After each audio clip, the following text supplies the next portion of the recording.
स्वागत है अंगराज।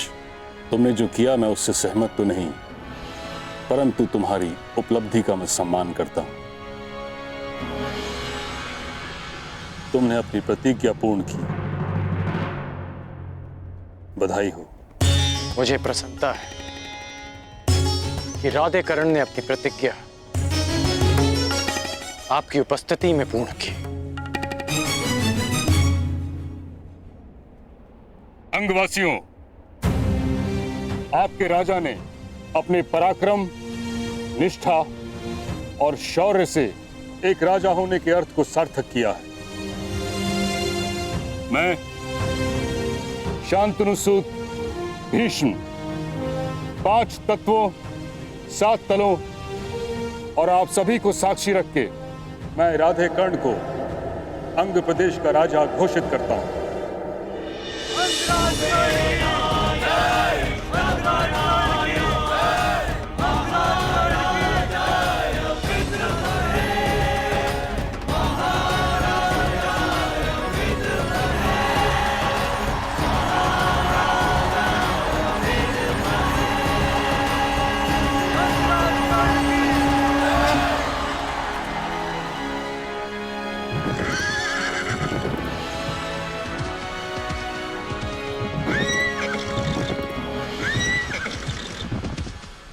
अब जैसी की परंपरा है, प्रथा है, तुम अपनी प्रजा को अपना प्रथम संबोधन दो। अंगवासियों, मुझे आशा है कि आप अपने राजा के लिए शीघ्र ही एक उत्तम सिंहासन की व्यवस्था अवश्य करेंगे।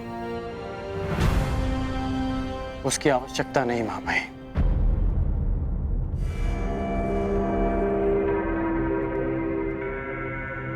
अंगराज कर्ण की, अंगराज कर्ण की, अंगराज कर्ण की, अंगराज कर्ण की।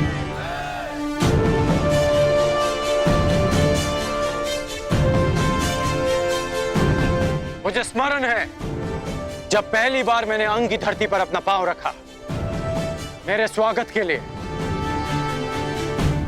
आप लोगों ने कंटकों का सिंहासन बनाया था, परंतु इस बात का मुझे शोभ नहीं, क्योंकि जिसके पास जो देने को होता है वो वही देता है। और मैं वचन देता हूं कि आपके जीवन से हर कंटक, हर पीड़ा को दूर कर दूंगा, ताकि फिर आपको कंटकों का सिंहासन ना बनाना पड़े। अंगराज कर्ण की, अंगराज कर्ण की। आज अंग स्वतंत्र हुआ है मित्रों, लेकिन स्वतंत्रता लक्ष्य नहीं, एक मार्ग है जिस पर चलकर हमको विकास और समानता का लक्ष्य प्राप्त करना है। मैंने एक परिवर्तन का स्वप्न देखा है, परंतु स्वप्न में दिखी समृद्धि आंख खोलते ही अदृश्य हो जाती है। भले ही स्वप्न में कितनी नदियां देख लें, परंतु आंख खोलने के पश्चात वो प्यास शांत नहीं कर पाती। इसलिए स्वप्न देखो, परंतु जागते ही उस स्वप्न को पूरा करने में जुट जाओ। अपने लक्ष्य की ओर आगे बढ़ो। अंगराज कर्ण की, अंगराज कर्ण की, अंगराज कर्ण की। मुझे भले ही अंगराज की पदवी मिल गई हो, परंतु मैं आज भी सूत पुत्र राधेकर्ण हूं। वो राधेकर्ण जिसे योग्यता के अनुकूल भी सम्मान नहीं मिला।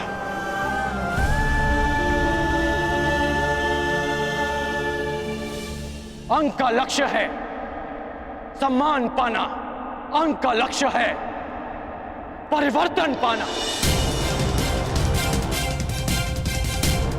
मेरी नीति कहती है कि राजा को शासन नहीं, सेवा करनी चाहिए अपनी प्रजा की, अपने राज्य की, और वही मैं करूंगा। मैं आपको स्वतंत्रता देता हूं कि आप अपना भविष्य स्वयं चुन सकते हैं। अब से जन्म के आधार पर नहीं, कर्म के आधार पर वर्ण निश्चित किया जाएगा। कर्ण, तुम्हें भान भी है कि तुम क्या कह रहे हो? यह असंभव है। क्यों? मैं अंग का शासक हूं। मैं अपनी प्रजा के लिए कोई भी घोषणा कर सकता हूं। तुम्हारा प्रशासन हस्तिनापुर के शासन के अंतर्गत आता है। किसी भी नीति या नियम में परिवर्तन हस्तिनापुर की अनुमति के बिना नहीं किया जा सकता। बस मेरे मित्र कुमार दुर्योधन के युवराज बनने का विलंब है मामाई। हस्तिनापुर निश्चित रूप से इस नीति की अनुमति देगा।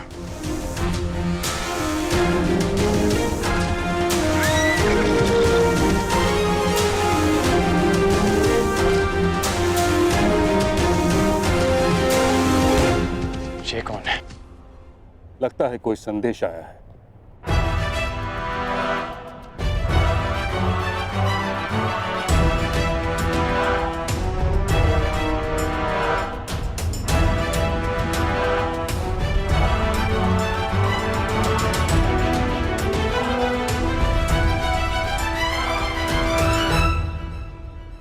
हस्तिनापुर को अपना युवराज मिल चुका है कर्ण।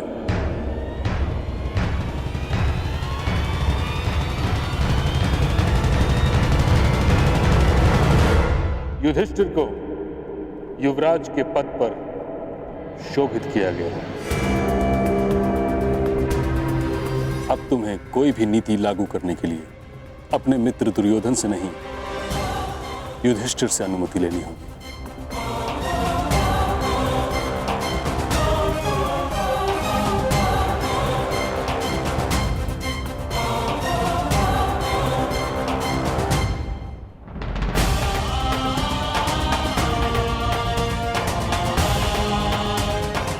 मेरी प्रजा मुझे अनुमति दे चुकी है मां महीन। अंग की प्रजा में परिवर्तन आ चुका है। शीघ्र ही परंपरा में भी परिवर्तन आएगा। यदि मैं जरासंध को पराजित कर सकता हूं तो मैं अन्याय और अनीति के इस दानव को भी पराजित करूंगा।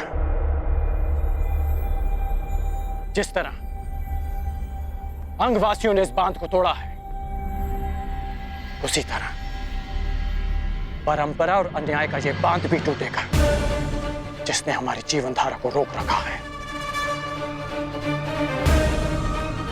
परंतु अभी मुझे अपने मित्र के पास जाना होगा। इस समय उसे मेरी आवश्यकता है। उसे बहुत बड़ा आघात लगा होगा मामाई। आज्ञा दीजिए।